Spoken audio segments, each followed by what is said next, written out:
Olá, seguidores. No vídeo de hoje vou esclarecer um ponto importante sobre CACR11. Estou vendo muita gente aqui comparando o caso do fundo com o que foi visto aqui nos fundos da Equitare e também da Urca, o RPR11, o que é um erro imenso, tá? Vocês terem esse pensamento de que é o mesmo problema. Então, ao longo desse vídeo aqui, vou acabar comentando o porquê que esse caso do por que que a CR11 não está hectarizando e nem urcarizando, e também depois vou comentar quais são os problemas de CR11 que você precisa monitorar e aqueles que você não precisa se preocupar, ao menos por enquanto, né, com as informações que a gente tem disponível. Aqui é o Thiago PS, seu canal Fique Esperto. Pois bem, a ideia aqui para esse vídeo veio de uma troca de mensagens nos comentários do meu vídeo de CACR11. Aqui estava discutindo aqui com um seguidor, né, comentando sobre a possibilidade de recuperação de CACR11. No caso, esse investidor ele acreditava na recuperação do fundo, né? Daí veio o outro e disse o seguinte: diziam o mesmo de o RPR11, HCTR11, DEVA11 e tantos outros. E aqui eu respondi para ele que cada caso é um caso e que HCTR e DEVA11 em nada se comparam aqui com os outros dois, no caso é a CR11 e o RPR11. Então aqui meio que já virou mania falar que todo fundo que apresenta uma queda expressiva, o que foi o caso é a CR11, foi uma queda bem assim, tempo que a gente não vê uma queda dessa, ainda mais no período que ainda a gente está vivendo aqui relativo otimismo aqui com os fundos imobiliários. E realmente depois disso começou a rolar muitos boatos que se a CR11 iria virar um novo hectare. Só que, no entanto, agora eu vou diferenciar os dois casos. No caso dos fundos tranqueira, lá da Hectare, nós tivemos um conflito de interesses imenso, né? Onde o credor, no caso os fundos da Hectare, são suspeitos de tentar beneficiar os devedores, que no caso seriam eles mesmos, os próprios gestores, né? Já que o fundo está nas duas posições, em que ele era credor e no equity. Realmente uma situação bem complexa. Me lembro que quando estava no começo ainda fiquei demorando para entender, talvez até para acreditar no que eles estavam fazendo, né? Uma coisa realmente bizarra, né? Já em CACR11, a história é completamente diferente, né? É que credor e devedor eles estão em pé de guerra, né? Aqui, pelo menos em um dos casos do fundo, no caso antigo. E o caso que a gente teve com a Infinita. Inclusive, a gente tem até site para falar mal da gestora, né? Então, aqui, pra vocês verem a diferença absurda, né? No caso, aqui no sul da Hectare, muitas suspeitas, fortes suspeitas de que eles utilizaram o fundo HSTR11 para beneficiar as incorporadoras, as empresas, né, no caso Gramado Parto, CR Hope. Muita gente suspeita disso, da má utilização aqui dos recursos do fundo. Enquanto aqui em CACR11 a gente tem a situação oposta, uma situação bem conflituosa entre o gestor e a incorporadora. Com relação às operações CACR11, não se tem conhecimento aqui de nenhuma relação esquisita. É, o fundo hoje tem 50%, mais 50% de parceria aqui com uma única empresa, essa tal de Cian. É uma empresa grande, né? Muito bem vista aqui por quem é lá da Bahia.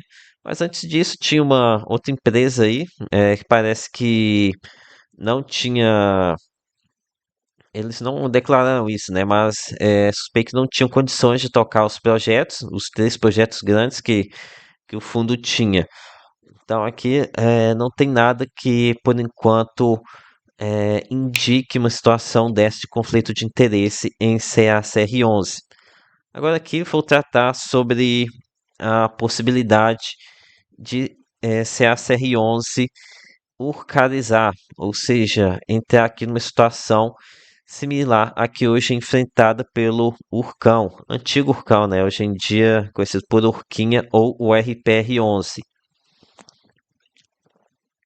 Primeira coisa, o problema enfrentado pelo Urcão é de falta de dinheiro para obras. Daí, basicamente, eles tiveram que tirar dinheiro do rendimento para tocar para tocar as obras, né? E uma das causas aqui é que a Urca fez negócio com incorporadora fraca, né? Incorporadora que não teve condições de arcar com os custos adicionais. Então, aqui os recursos emprestados não foram suficientes para completar as obras, aqui seja por erro de estimativa e de aumento de custo, o que já é uma dica aqui de incompetência das incorporadoras que o fundo andou fazendo parceria. Isso aqui é um ponto que pega bastante, que o RPR11, né, está fazendo parceria com o incorporadora lixo, incorporadora fraca. Inclusive, aqui o CACR11 também sofreu com isso, né? O fundo fez negócio com uma incorporadora que não estava assim tão também financeiramente e deu aquela dor de barriga que a gente ficou, dor de barriga não, dor de cabeça que a gente viu há algum tempo atrás. Daí aqui, em o IPR11, a incorporadora não teve condições de fazer aportes subsequentes para dar finalização nas obras, então precisava de mais aporte, a empresa ela não tinha dinheiro, e aí ela tentou buscar o fundo, né? Mas só que aí o RPR11 também não tinha dinheiro.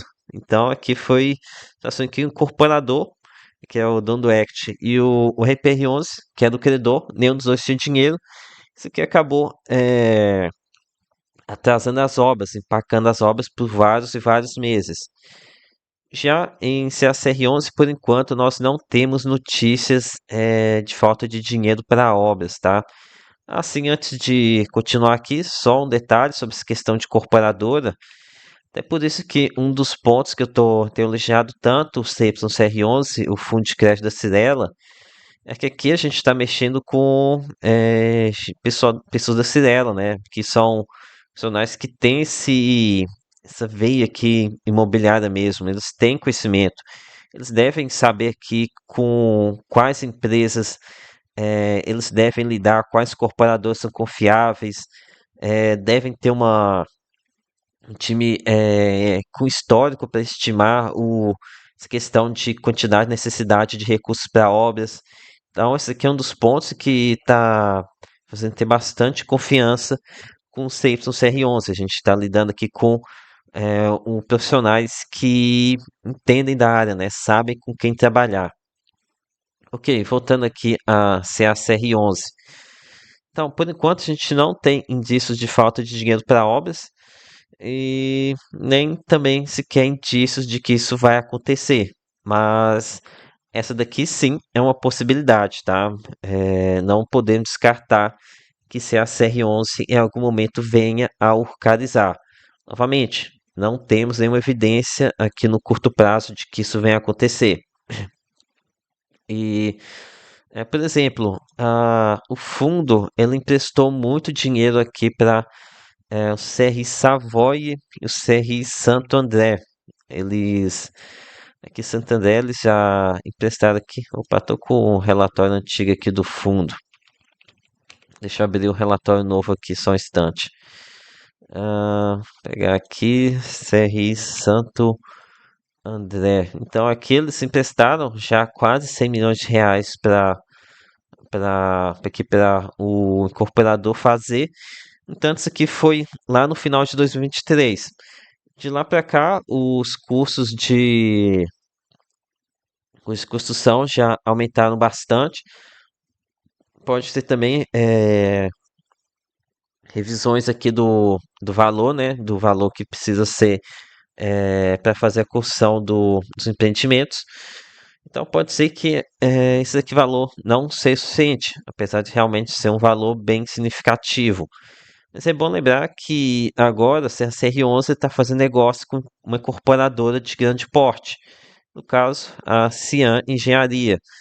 Que como eu já venho falando aqui nos outros vídeos, pelo porte, imagino que seja uma empresa bem organizada, com boa governança, é, provavelmente que também com uma bastante capitalizada, né? Talvez aqui para caso o fundo não consiga aportar mais recursos aqui no, nas obras, e espero que eles não façam mais muitos aportes, já que já a consideração já está muito elevada, mas existe a possibilidade da própria Cian, incorporadora, completar esses recursos adicionais, né?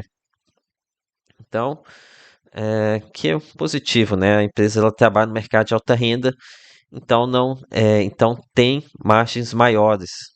Sim, espero que ela não esteja em boas condições financeiras. Mas então, se a CR11 não está hectarizando e nem organizando, e com quais são os problemas de ser a CR11? Então, o primeiro problema, acho que o mais grave seria que a concentração por projeto, aqui no caso é 20% CR Sandé, 20% no CR Viva, e uns 11% no CR Savoy, além de outros também com a exposição próxima a 10%. Então, realmente, concentração muito exagerada, um valor aqui perigoso, aqui que a gente está lidando com fundo high yield. Além disso, nós também temos o risco aqui de concentração por devedor barra incorporadora. No caso, 50% aqui de exposição a esse único incorporador aqui desses três CRIs, mas esse ponto aqui, o risco é reduzido por conta da parceria ser feita com a Cian, né, uma empresa bem vista pelo mercado. Outro risco também, que mais pode dizer que uma característica, é que o fundo ele entra muito cedo nos projetos. Então aqui então não tem nem sequer o lançamento nem as obras. Pelo que eu vi aqui, eles entram nem tá com o projeto 100% concluído, eles já entraram com bastante dinheiro. Então isso aqui é algo que você precisa estar ciente, tá? Dessa questão da alta exposição a projetos bem iniciais. Isso aqui então passa um risco bem considerável, né?